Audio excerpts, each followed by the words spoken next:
పనిప్పించండి, ఉపాధి హామీ పథకం ఉన్న మా గ్రామాలకు పనులు దొరకడం లేదు, ఉపాధి కల్పించండి అంటూ గాంధీ వర్ధంతి సందర్భంగా జాతిపితకు వినూత్న రీతిలో నివాళులర్పించిన కథనంపై అనకాపల్లి జిల్లా అధికార యంత్రాంగం స్పందించింది. ఆ వెంటనే డ్వామా ప్రాజెక్టు అధికారి P Purnimadevi, assistant PDP Chinnarao, మండలాభివృద్ధి అధికారి విఎస్ నాగేశ్వరరావు కదిలొచ్చి పెద్దపేట గ్రామాన్ని సందర్శించారు. ఈ సందర్భంగా పూర్ణిమాదేవి పత్రికల్లో వచ్చిన కథనం ఆధారంగా ఆందోళనకు దిగిన వారందరినీ పిలిపించి మాట్లాడారు. గ్రామానికి చెందిన పాంగి రాజులమ్మను విచారించగా తనకు జాబ్ కార్డు ఉందని, అయినా 2 ఏళ్ల నుంచి పని ఇవ్వడం లేదని, దాంతో కార్డు రద్దయిపోయిందని తెలియజేసింది.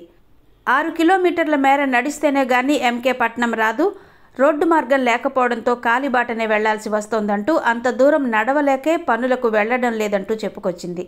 25 కుటుంబాలకు జిరాయితీ పట్టాదార్ పాస్ పుస్తకాలున్నాయని, 26 మందికి ఆర్ఓఆర్ పట్టాలున్నాయని, పనుల అవసరమే అయినా అధికారులు మాత్రం పనులు అప్పగించడం లేదని అక్కడి వారంతా వాపోయారు. ఉపాధి హామీ పథకం అమల్లోకి వచ్చిన 18 ఏళ్లు అవుతున్నా తమకు పనులు దొరకడం లేదని, 100 మంది ఉంటే 60 జాబ్ కార్డులే ఉన్నాయని, 30 మందికి కార్డులు రద్దయ్యాయని, పనులు లేకపోతే ఏం తిని బతకాలని బాధితులు వాపోయారు. ఈ సందర్భంగా సిపిఎం జిల్లా కార్యవర్గ సభ్యుడు కె గోవిందరావు మాట్లాడుతూ, నాన్ షెడ్యూల్ ప్రాంతంలోని ఆదివాసీలకు పని కల్పించకపోవడం అన్యాయమన్నారు. దీంతో గతం మర్చిపోండి, ఇప్పుడేం చెయ్యాలో చెప్పండంటూ పూర్ణిమాదేవి అడిగారు.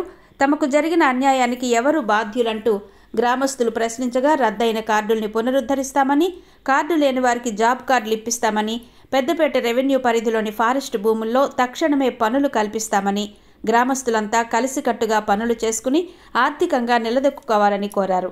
కార్యక్రమంలో కేవీపీఎస్ జిల్లా కార్యదర్శి చిరంజీవి, గ్రామస్తులు పాల్గొన్నారు.